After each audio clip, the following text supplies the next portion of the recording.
¿Cómo son nuestras oraciones? ¿Cómo oramos nosotros por nuestras familias, por nuestra iglesia, por nuestros discípulos? ¿Cómo oramos? Hoy vamos a ver eso, una oración de Pablo, la segunda parte de la oración que ustedes ya vieron la semana pasada.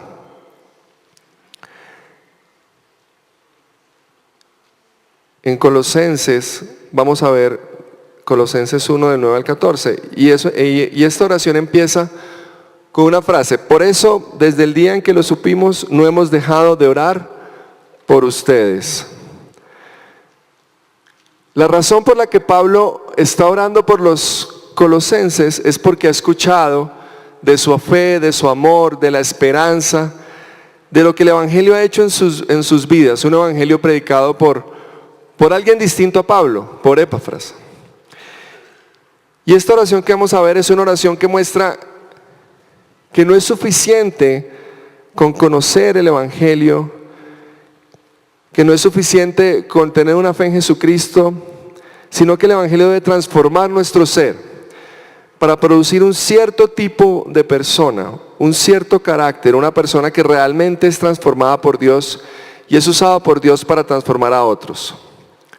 Pablo está orando para que los colosenses crezcan, para que los colosenses no se queden solo en ese primer paso de entender el Evangelio, como oraba en la primera oración, sino que él está orando para que el Evangelio produzca fruto.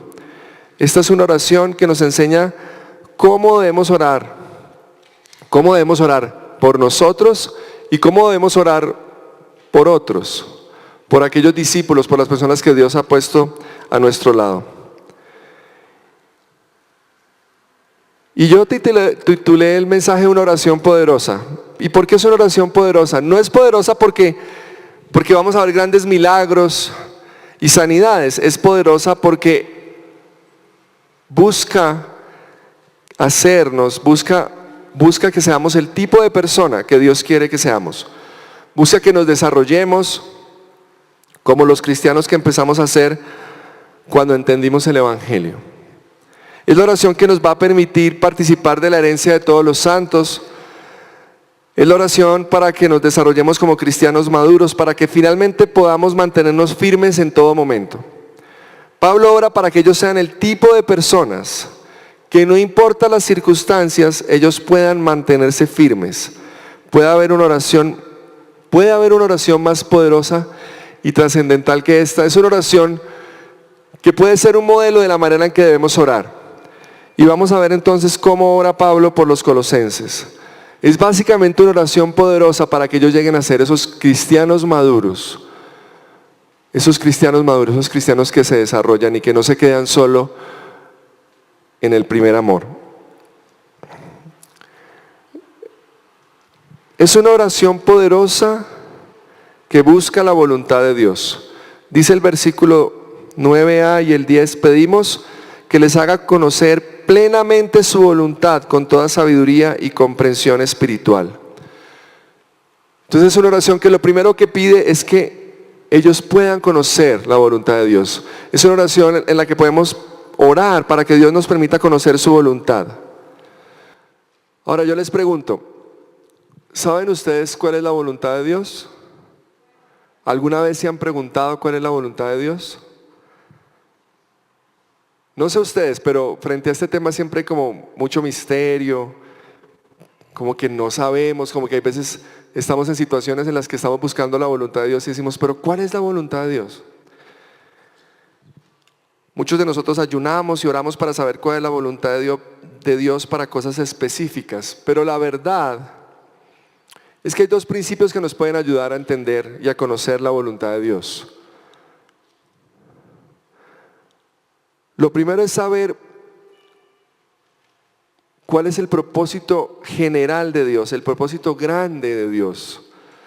Lo primero que necesitamos para conocer la voluntad de Dios es conocer cuál es su gran esquema, su propósito final.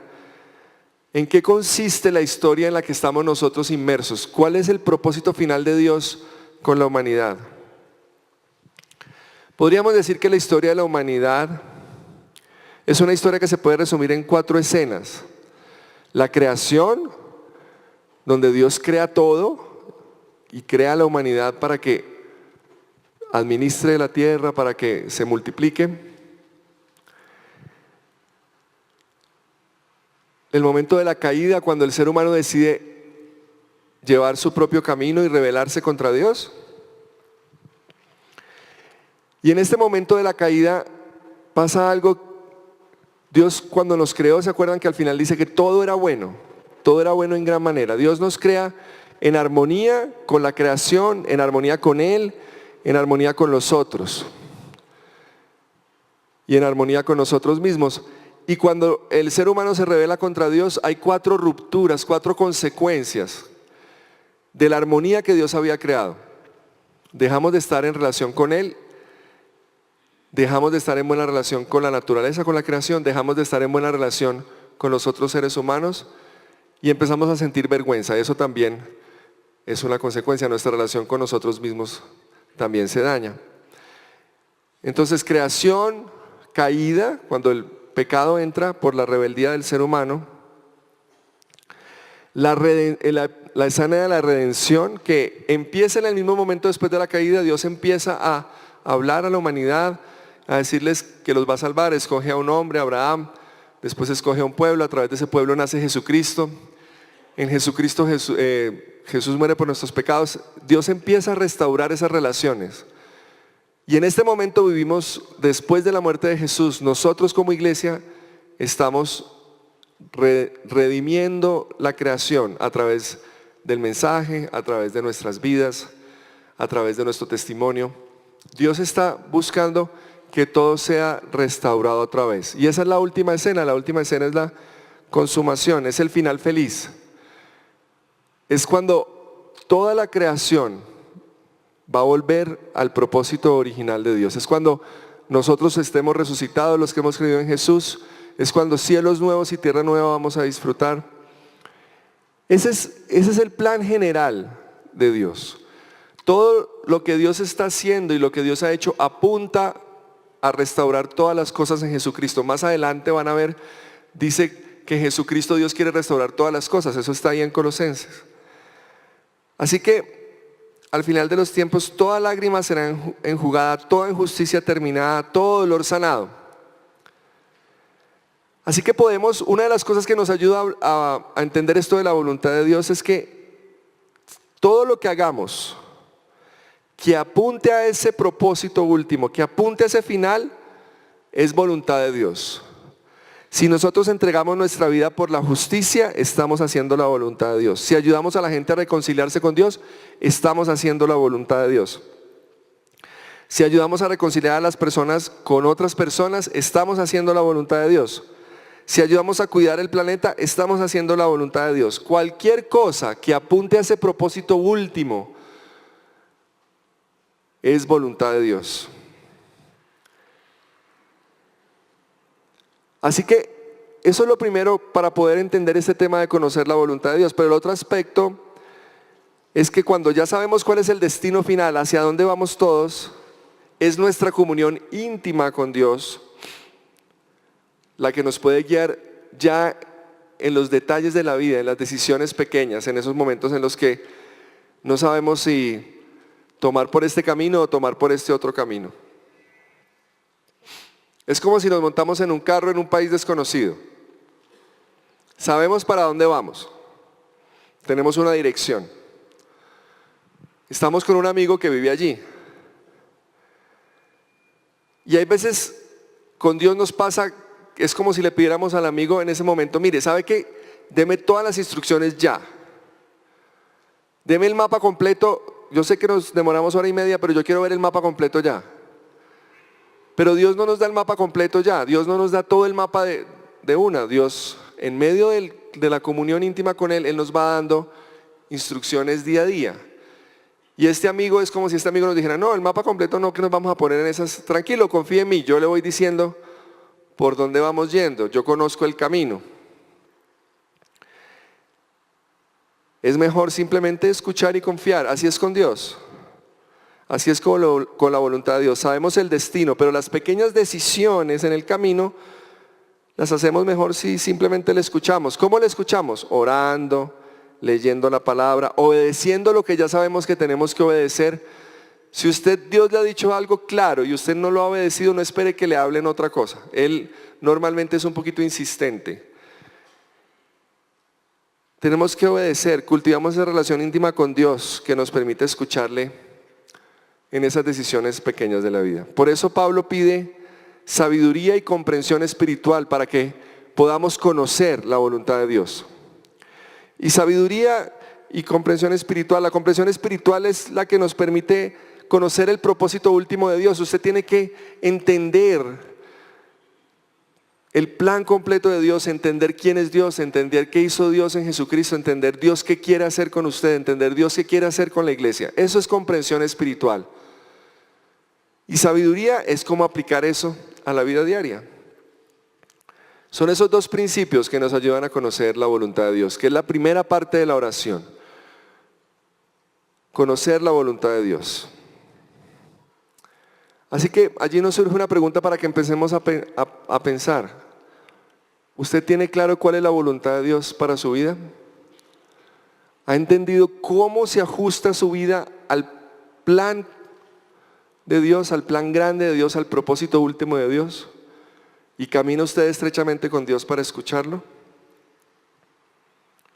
Bien, así que lo primero es que una oración poderosa busca la voluntad de Dios, versículo 9a. Pero una oración poderosa busca que vivamos como Dios quiere, versículo 10. Para que vivan, ¿cómo dice? Para que vivan de manera digna del Señor. ¿Agradándole en qué? En todo. Esto implica dar fruto en toda buena obra, crecer en el conocimiento de Dios y ser fortalecidos en todo sentido con su glorioso poder. Las pequeñas palabras en la Biblia siempre nos dicen mucho. Y aquí hay un para qué. ¿Para qué debemos conocer la voluntad de Dios? Este texto nos dice, ¿para qué debemos conocer la voluntad de Dios? Muy simple, para obedecerle. Para vivir de una manera digna. Significa que debemos ser una iglesia que obedece la voluntad de Dios, que obedece a Dios en todo. Que todo lo que hacemos agrada a Dios. Ustedes se acuerdan, una oración muy famosa, el Padre Nuestro dice, hágase tu voluntad en la tierra como en el cielo. El primer lugar donde la voluntad de Dios tiene que estarse haciendo es aquí en medio de nosotros, aquí en medio de los que decimos ser seguidores suyos. Nosotros tenemos que ser un reflejo de lo que es un pueblo, una comunidad que vive bajo la voluntad de Dios. Que obedece a Dios en todo, que todo lo que hacemos agrada a Dios. Obedecer a Dios implica un proceso. Crecer en el conocimiento de Dios, como dice el texto, o sea, conocerlo, saber quién es Él, cuál es su carácter, cómo es su amor. ¿Y cómo conocemos a una persona? Conversando, pasando tiempo con la persona, escuchando lo que dice y lo que hace, preguntándole por qué hace lo que hace. No es suficiente pasar tiempo con la persona, tenemos que dialogar con ella, escucharla. No podemos saber lo que quiere si no hablamos, si no dialogamos. Y con Dios es lo mismo, el Dios de la Biblia. En la Biblia podemos leer quién es Él y qué ha hecho a lo largo de la historia. Por eso es tan importante estudiar la Biblia, porque eso es crecer en el conocimiento de Dios. Conocer la Biblia, conocer el plan de Dios, conocer quién es Dios, conocer qué dijo Dios, conocer qué le agrada a Dios. Allí conocemos de manera directa el carácter de Dios, pero también tenemos que experimentar su amor y su poder. Como dice allí, ser fortalecidos en todo sentido con su glorioso poder. Ahora, ¿cómo experimentamos su amor y su poder? ¿Cómo somos fortalecidos con su glorioso poder? Muy simple, tratando de obedecerle en medio de una comunidad que se identifica con nosotros, que está en el mismo proceso. La palabra nos enseña que el Espíritu Santo es el lugar, que la iglesia es el lugar donde el Espíritu Santo se mueve y nos da poder y nos transforma. La comunidad donde otros están en el mismo proceso, donde otros están estudiando la Biblia, donde otros están tratando de obedecerle. Dios promete que en medio de esa comunidad su Espíritu Santo se moverá y nos permite experimentar su amor. ¿Cómo? Es simple, esa comunidad muestra a sus miembros a través de la gracia y la verdad, muestra a sus miembros un poco de lo que es Dios, un poco del carácter de Dios. La gracia, porque en esa comunidad nos aceptamos, nos debemos aceptar tal como somos. Para entrar a la iglesia el único requisito es aceptar que somos pecadores, no hay nada más, no tenemos que aparentar con nadie, no tenemos que mostrar máscaras. Debería ser el único requisito: mira, necesito ayuda, he estado alejado de Dios y estoy buscando crecer, estoy buscando que Él me transforme. Ese es el único requisito para entrar. Entonces ahí se ve la gracia, porque ninguno de nosotros es mejor que el otro, ninguno de nosotros llegó aquí por mérito propio, ninguno de nosotros merece ser amado por Dios. Así que empezamos con la gracia, y esa gracia la debemos dar unos a otros. Pero no nos quedamos solo en la gracia.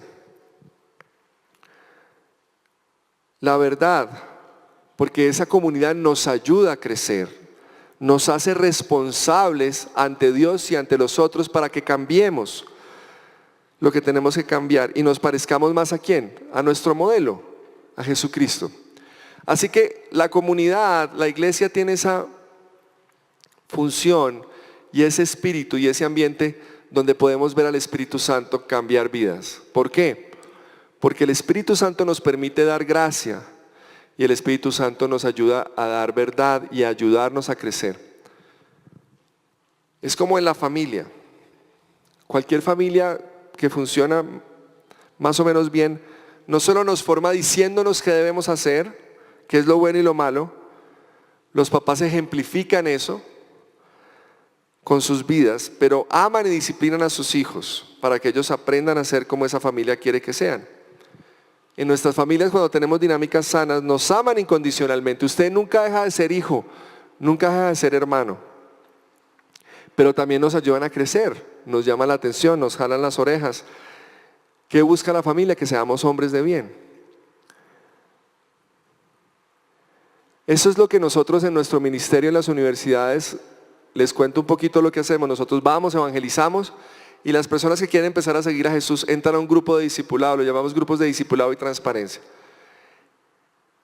Allí nos amamos porque sabemos que todos estamos luchando con diferentes cosas, que todos somos pecadores, que todos necesitamos de Dios, que luchamos con nuestra naturaleza pecaminosa. Nos aceptamos tal y como somos, todos en el mismo bote, la misma barca, todos buscando crecer. Y así nos ayudamos a crecer, haciéndonos responsables unos a otros, llamándonos a cuentas, reuniéndonos, leyendo la Biblia y animándonos a obedecer. Y no solo animándonos a obedecer, sino, bueno, ¿por qué no estás obedeciendo en esto? Jalándonos las orejas, animándonos unos a otros. Y esa es la manera en la que vamos creciendo. Si esta dinámica sana se está dando en la iglesia, en tu comunidad, entonces el maravilloso poder de Dios te va a ir transformando. Podrás experimentar ese poder de Dios que te hace apto para toda buena obra. Todo esto nos permite, esta dinámica nos permite que obedezcamos a Dios. Ahí dice obedecer a Dios ¿en qué? En una partecita, ¿cierto? En 2/8, 3/4, sí. Dice obedecer a Dios en todo. Obedecer a Dios en todo. Usted sabe que uno de los grandes desafíos que tenemos como iglesia hoy en día, que la sociedad nos ha introducido, es que Dios es solo para la vida privada. Que a Dios, sí, está bien creer en Dios, ir a la iglesia los domingos y orar allá en las mañanas de pronto y nada más. O sea, Dios no tiene nada que ver con el resto de su vida. Dios no tiene nada que ver ni con su familia, ni con su trabajo, con nada. Y el gran desafío que tenemos como iglesia es que debemos obedecer a Dios en todo, y eso siempre va en contra de nuestra reacción natural. Nuestra reacción natural es que queremos dejar a Dios allí en un lugarcito apartado, que Dios sea simplemente un refugio, una pequeña parte de nuestra vida donde vamos cuando nos sentimos que necesitamos consuelo o que necesitamos cierto tipo de experiencia. Pero no queremos que Dios tenga que ver con toda nuestra vida, que Dios, como dicen los muchachos, se nos meta al rancho. No queremos que Dios realmente afecte toda nuestra vida. Cuando pensamos en obedecer a Dios, normalmente solo tenemos la perspectiva de orar, leer la Biblia, servir en la iglesia y de pronto, si somos muy comprometidos, hablar a otros de Jesús. También de pronto pensamos en ser moralmente correctos, no robar, no mentir, no tener malos pensamientos, etc. Y todo esto es bueno, y todo esto es parte de obedecer a Dios, pero no es obedecer a Dios en todo. Cuando uno reduce obedecer a Dios a estas actividades, lo que está haciendo es poner a Dios como una persona muy pequeña, como un Dios muy pequeño. Si Dios, y el libro de Colosenses nos habla de que Jesucristo es el dueño de todo, si Dios es el creador y dueño de toda la creación, como lo dice Colosenses, entonces toda nuestra vida debe obedecer a Dios. Todas mis relaciones deben obedecer a Dios. En todos los espacios debo obedecer a Dios. En todos los lugares donde estoy debo obedecer a Dios. Con todas las personas con las que tengo relación debo obedecer a Dios. En mi trabajo debo obedecer a Dios. Algo que nos ayuda a pensar un poquito mejor en esto. Y este es un tema que, créanme, la cultura nos está diciendo todo el tiempo: obedece a Dios en lo privado, pero no traigas a Dios a lo público, no tiene nada que ver con el resto de tu vida. Y ese es un mensaje que está permeado todo el tiempo nos están diciendo, y la modernidad generó eso. La modernidad dijo: Dios está bien para la vida privada y nada más, pero Dios no tiene nada que ver con el resto. Y hay una historia bíblica que nos ayuda a entender esto mejor. No sé si recuerdan un poco, pero en Deuteronomio, por allá en el Antiguo Testamento, cuando los israelitas van a entrar a la tierra prometida, Dios les enseña algo y se lo repite muchas veces. Jehová, tu Dios, uno es. Y uno siempre que piensa en esta frase dice: sí, Dios es uno, monoteísmo, bueno. Pero más allá de eso, lo que Dios les estaba enseñando es que, a diferencia de los pueblos con los que se iban a encontrar, ustedes saben que en el politeísmo, en los pueblos paganos, en los pueblos en Canaán, en la tierra prometida que ellos se iban a encontrar, había dioses para todo. Usted estaba casado y quería tener hijos, usted le hacía un sacrificio al Dios de la fertilidad. Iba a venir la cosecha, usted le hacía un sacrificio al Dios de la cosecha. Necesitaba lluvia, usted le daba un sacrificio al Dios de la lluvia. Había dioses para todo, para todo, para todo. Y lo que Dios les está diciendo es: yo soy un solo Dios, o sea, yo soy el Dios de todo, de absolutamente todo. Debemos vivir así, obedeciendo a Dios como el Dios de todo, el Dios de mi trabajo, de mi oficina, de mis tiempos de recreación, cuando juego fútbol, cuando estoy con la familia. Toda mi vida debe ser una adoración a Dios.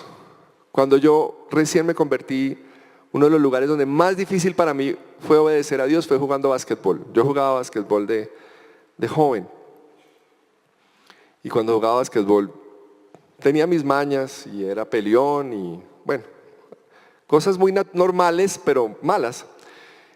Y yo me acuerdo, yo empecé a jugar básquetbol y era como, fue difícil ser amable, poner la otra mejilla, respetar las reglas, no alegar, bueno, etc. La idea es esa, la idea es que toda nuestra vida adore a Dios. Y ese es un tema que necesitamos trabajar en ello profundamente, porque eso es lo que realmente va a que la gente entienda realmente quién es Dios, va a llevar un testimonio claro, va a dar toda buena obra. Eso es Eso es vivir de una manera digna del Evangelio. No que mi fe en Dios sea solamente una cuestión de actividades religiosas, de ir a la iglesia, de orar, de hacer el devocional y pare de contar. Sí, tenemos que ir a la iglesia, tenemos que orar, tenemos que hacer el devocional, pero eso no es todo. Toda nuestra vida debe adorar a Dios. Es más, si usted lo mira de otra manera, o yo estoy adorando a Dios en todo lo que hago, o estoy adorando a otro Dios. Una de las cosas que a veces no nos damos cuenta es que no hay una vía media. O adoramos a Dios o adoramos a otro Dios. Por ejemplo, en una situación en la que usted, por quedar bien, porque no piensen mal de ustedes, sus colegas, sus compañeros, usted dice una mentirilla. Pues en ese momento usted no está adorando a Dios, usted está adorando su propia imagen. En ese momento su propia imagen, su reputación es su Dios. Nosotros actuamos dependiendo del Dios al que estamos buscando adorar y agradar.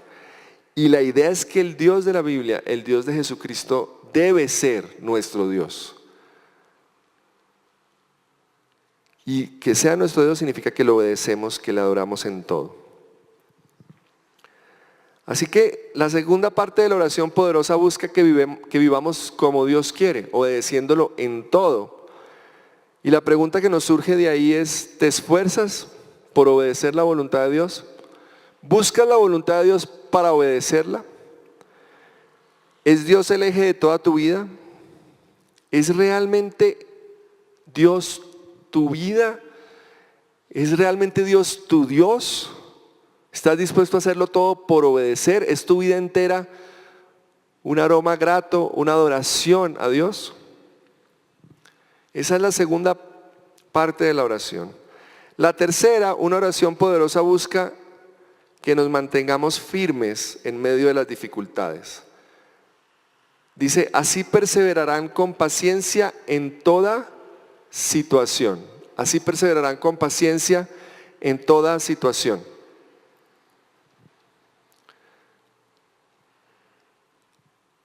Yo no sé si ustedes se han dado cuenta, pero la Biblia nos habla más de la realidad de las dificultades y situaciones duras que vamos a experimentar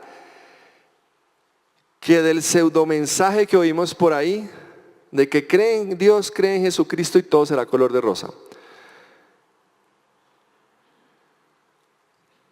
Es más, en esta oración dice que debemos orar para que conozcamos su voluntad y vivamos de manera digna. Así que, como consecuencia de conocer su voluntad y de obedecerle, de vivir de manera digna, vamos a tener el carácter ¿para qué? Para enfrentar situaciones difíciles. Que podamos ser pacientes y permanecer en medio de las dificultades.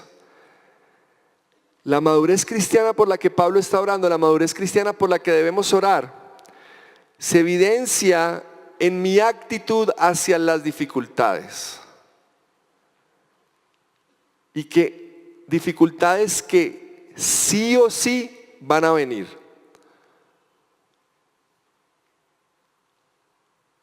Aunque la sociedad nos dice que hagamos todo lo posible para no sufrir, para negar el dolor, para negar la vejez, para negar el sufrimiento, para negar la muerte, la realidad es que sí o sí vamos a experimentar dolor, sufrimiento y muerte. Son realidades a las que no podemos escapar. La sociedad nos dice todo va a estar bien, tenga una actitud positiva para que no le vengan dificultades. Lo que usted piensa, así será. Y si usted piensa bien, todo saldrá bien. Mentiras, mentiras. La Biblia dice, si me obedecen a mí, tendrán dificultades en el mundo. ¿Por qué? Porque vivimos en contravía de los valores del mundo. Jesús, el ejemplo más grande de obediencia a Dios, ¿terminó dónde? En una cruz. Y Pablo, que está escribiendo esta carta, ¿dónde está? En la cárcel. ¿Por qué? Por obedecer a Dios, injustamente. Entonces no debemos orar La oración no debe ser para que no nos vengan las dificultades. Las dificultades van a venir y si obedecemos a Dios con más razón, debemos orar para mantenernos firmes en medio de la dificultad. Que en medio de la dificultad sigamos adorando a Dios, que en medio de la dificultad sigamos santificando su nombre. ¿Se acuerdan el Padre Nuestro que dice, Padre Nuestro que estás en los cielos, santificado sea tu nombre? Siempre debemos santificar a Dios. Debemos recordar que es nuestro Padre, que nos ama, que nos acompaña, pero también que está en los cielos. ¿Eso qué significa? Que Él es soberano y que hay veces no sabemos lo que va a pasar, pero debemos mantener nuestra santificación, nuestra adoración. El seguir adorándole en medio de las dificultades, mantenernos firmes. Tendremos que enfrentarnos al dolor de un mundo caído que no obedece a Dios, en el que hay sufrimiento, dolor y muerte. Y nuestra oración debe ser para que cuando las dificultades vengan, y no tengo que ser profeta para esto, y van a venir, nos mantengamos firmes, que podamos seguir santificando a Dios a pesar del dolor, que sigamos confiando en su amor y su bondad a pesar de las circunstancias difíciles.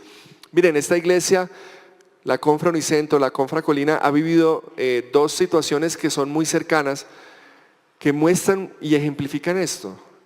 No sé cuántos saben de la muerte de la hija de Jairo Ricardo, de Paula, que tuvo que pasar por leucemia, que enfrentó toda esta enfermedad con tanta entereza, y sus papás que ahorita están con mucho dolor. La muerte es algo que nos afecta profundamente, pero en medio de eso, Dios les ha permitido mantenerse firmes, seguir confiando en su amor. Y lo mismo pasa con la familia de Eduardo del Real, Luz Elena, Luz Natalia, Alejo. Orar para que ellos en medio de esta situación se mantengan firmes. Muchos de ustedes no me conocen, yo hace bastante tiempo ya no vivo aquí en Bogotá, pero con Eduardo y Luz Elena nos alcanzamos a conocer, fuimos amigos.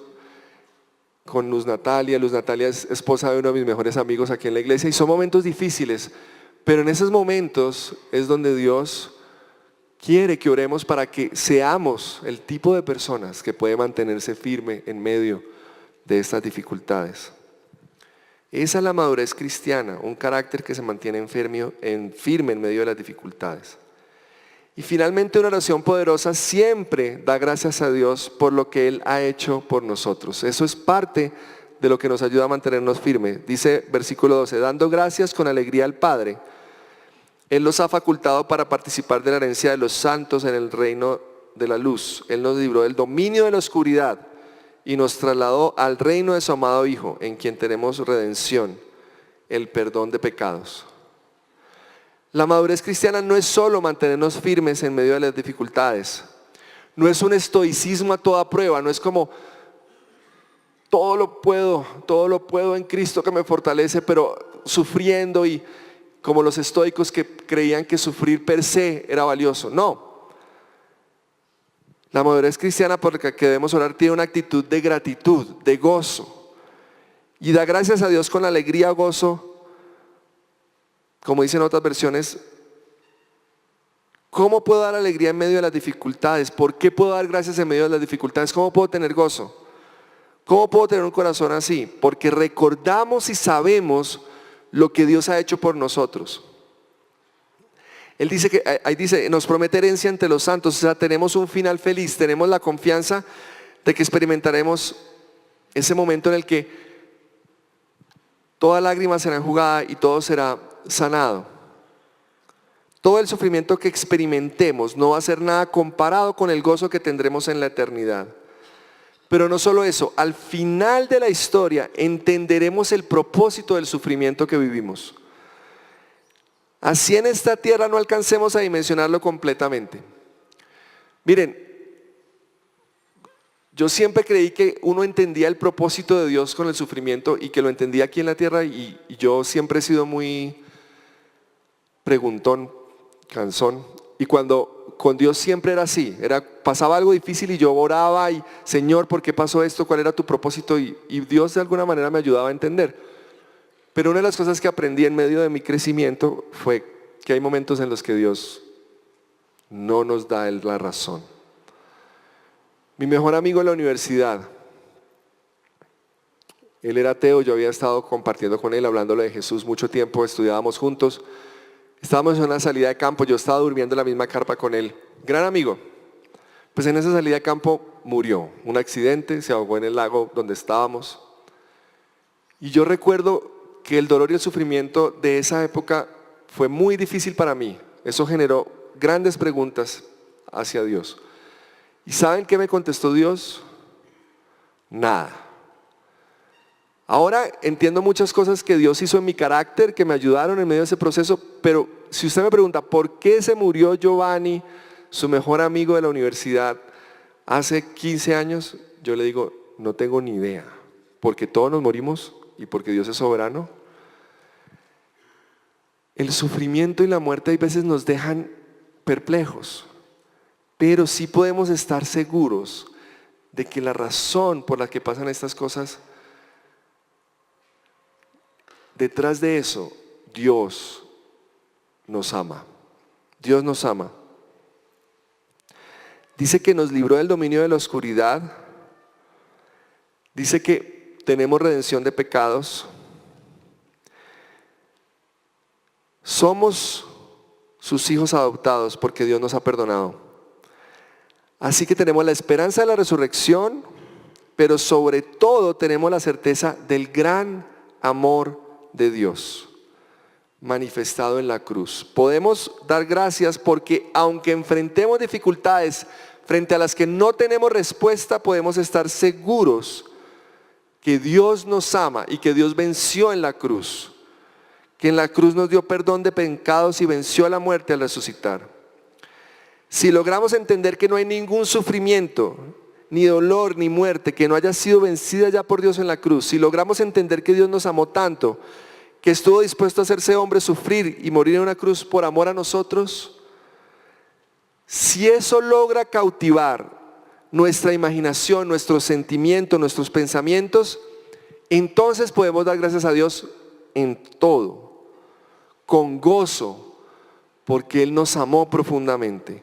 Porque no hay nada que yo enfrente que Él no haya enfrentado.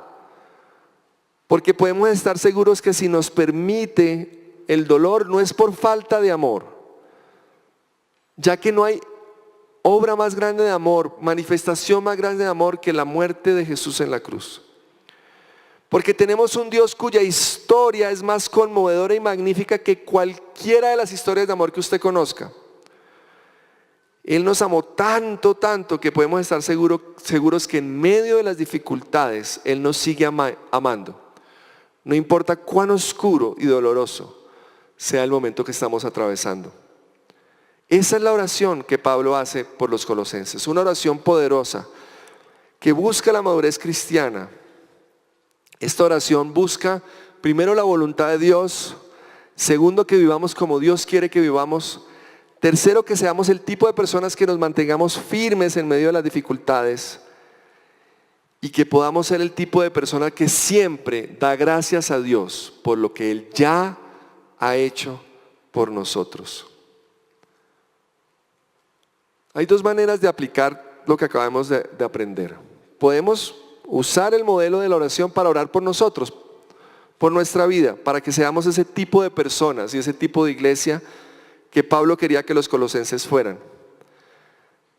Pero también podemos orar para que nuestros discípulos, las personas a las que estamos formando, las personas a las que estamos sirviendo, a las que estamos ayudando en su crecimiento espiritual, sean ese tipo de personas también. No podemos quedarnos solo en orar por nosotros. Es un llamado de todos tener personas por las cuales orar. Si usted no tiene por quién orar, ore a Dios para que le ayude a empezar, por lo menos a empezar a pensar en otros y empezar a orar de esta manera por otros. Allí hay unas preguntas de reflexión relacionadas con todo lo que acabamos de ver. ¿Cómo oramos por nosotros, por nuestra familia, por nuestra iglesia, por nuestros discípulos? ¿Tenemos clara cuál es la voluntad de Dios para nuestra vida? ¿Te esfuerzas por obedecer la voluntad de Dios? ¿Es Dios el centro de toda, literalmente toda tu vida? ¿O qué área debes rendir a Dios? ¿Qué te puede animar a mantenerte firme en medio de las dificultades? ¿Cómo? ¿Eres agradecido? ¿Cómo puedes desarrollar una actitud agradecida? Esta es una oración que nos invita